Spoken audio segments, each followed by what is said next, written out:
Hi, Sarah. Have you decided to quit your job yet? It's been 3 months since you married my son, Andrew.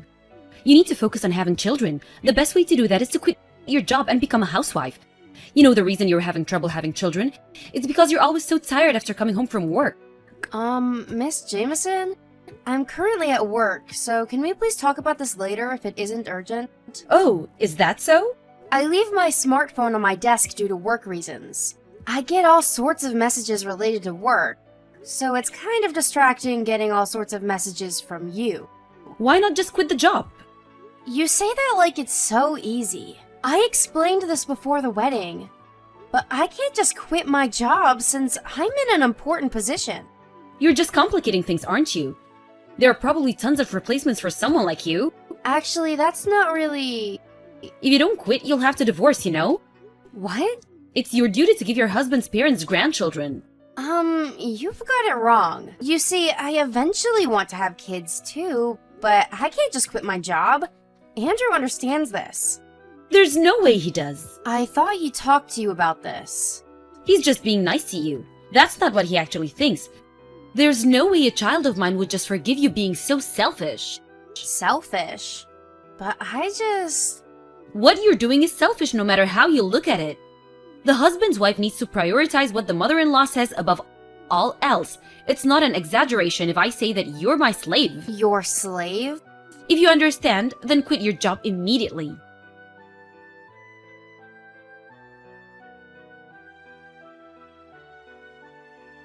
Hi, Andrew. Do you have a minute? Hey, Sarah. I just checked in the hotel and was just gonna take a bath. What's wrong? Your mother told me again to quit my job. What, again? She even told me that I was her slave. That's going too far. I thought I already explained the situation to her. Every time I talk to this about her, she gets hysterical. I see. According to her, you also actually want me to quit my job but are just being kind to me. What? No. I only told her what I actually felt.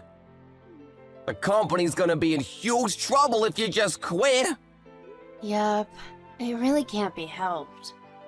I explained this when I met your parents before getting married, but she must have forgotten. Well, my mom is the kind of person who won't listen to anything a person she thinks is beneath her says.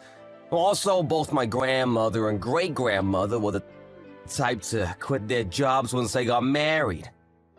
So maybe she saw this and assumed this was how things were supposed to be. That reminds me.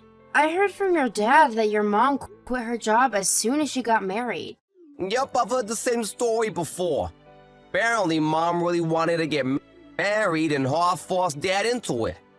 Dad at the time was just 2 years into his job, so he actually wanted Mom not to quit her job. But Mom had apparently quit by the time he found out. So he did struggle financially, huh? Yup. Working after hours wasn't as looked down upon as it is today, so that's how he earned the money he needed until he got promoted and obtained a stable position at the company. I see. We've been talking for quite a while now. You see, Dad's asked me for advice or something concerning Mom. Your dad? Yes, I'll explain it to you when I get home. I'll be there tomorrow, so let's talk about what we should do about her from now on as well. Alright, sorry for bothering you while you're busy. It's fine, it was an important matter. You can talk to me whenever. Okay, thanks. Well, good night. Good night.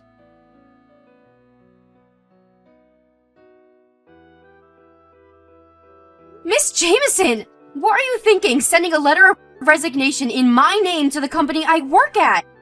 Oh, hi, Sarah. It's because you didn't seem to have the courage to quit by yourself, so I thought I would give you a push on the back.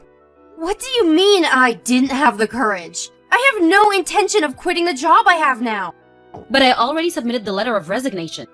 You won't be able to stay at the company now, right? I should have done this all at the start. I wonder why I didn't think of it until now. Now I'm one step closer to being able to see my grandchildren, which means that you surrender and can't be mad anymore.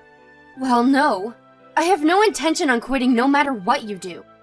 What? If that's your attitude, then I understand. It's time for me to take action as well. What? Action? Goodbye!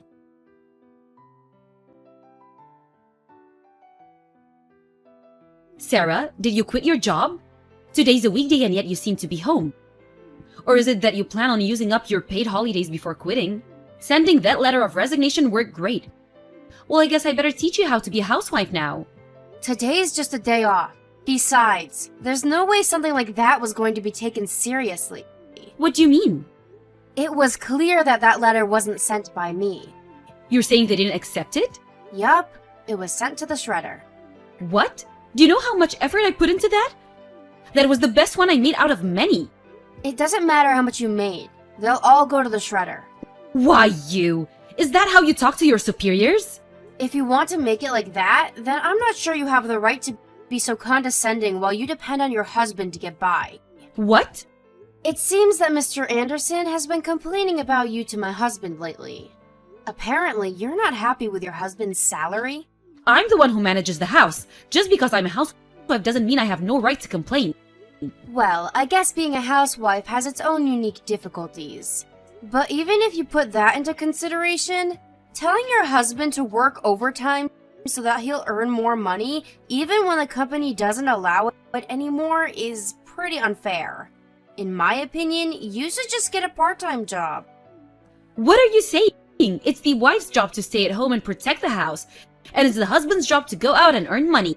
I don't completely disagree with that idea, but there are also times when things need to be done differently. However, I do find it hard to understand why you'd be unhappy with your family's income, since your son has a job and has been supporting himself for years. And your husband, even though he doesn't work overtime anymore, is still a manager at a major company. Quit yapping! It isn't right for the wife to argue with her mother-in-law. Our family doesn't need a good-for-nothing like you. Divorce my son as soon as possible. Yup, I turned in my divorce papers yesterday. Along with yours too. What? My divorce papers? What are you talking about? Weren't you the one who suggested divorce to Mr. Jameson? You said that if he didn't start working overtime again, you'd divorce him. You even gave him a form filled out with your sign on it, right? Huh? Mr. Anderson couldn't do anything about it since his company doesn't allow overtime anymore. So he signed the papers as well and came with me and Andrew, who also submitted our divorce papers. What are you talking about? That's not what I meant. I have no idea what you were planning on doing, but it's clear that you're the one who brought up divorce to Mr. Jameson. That's not... I only meant to... Well, there's really no point in me getting involved. Mr. Jameson is going to hire a lawyer, so talk to him instead. A lawyer? Apparently, he's going to sue you for cheating on him with a male stripper. What? Is that why you wanted your husband to work overtime so much? No, that's not it. I'll give the phone to Andrew now. Andrew?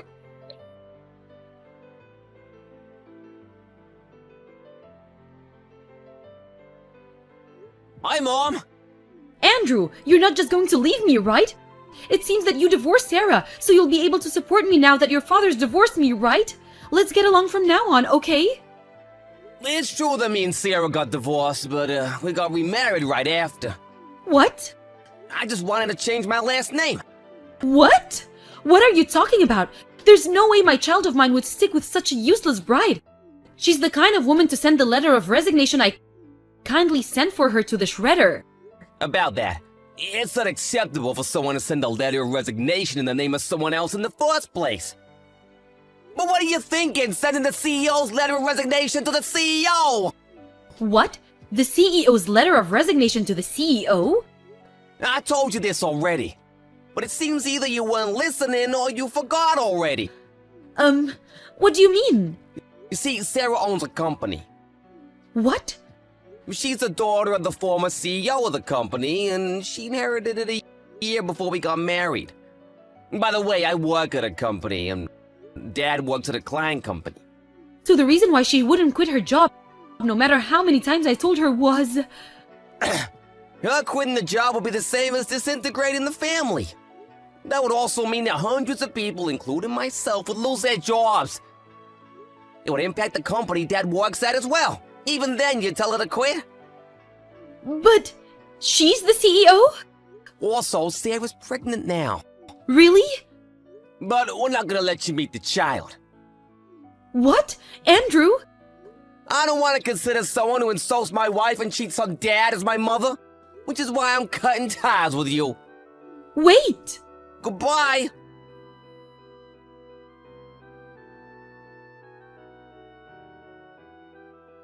A few days later, Miss Jameson found a cheap apartment she could move into immediately and left the house. Apparently, the money she used on male strippers was taken from her and Mr. Jameson's savings account. All she got from the divorce was the money needed for a new apartment and 2 months' worth of money to live on. Not taking any alimony was probably Mr. Jameson's final form of pity to his ex-wife, who was a housewife for 30 years. But still, it's hard to begin supporting yourself after you haven't had a job for 30 years. It seems that she's having trouble at the part-time job she was finally able to find. I saw her apologizing with tears in her eyes to a high schooler a few days back. Apparently, this male stripper she was cheating on Mr. Anderson with left her now that she has no money. Sadly, she'll probably die alone.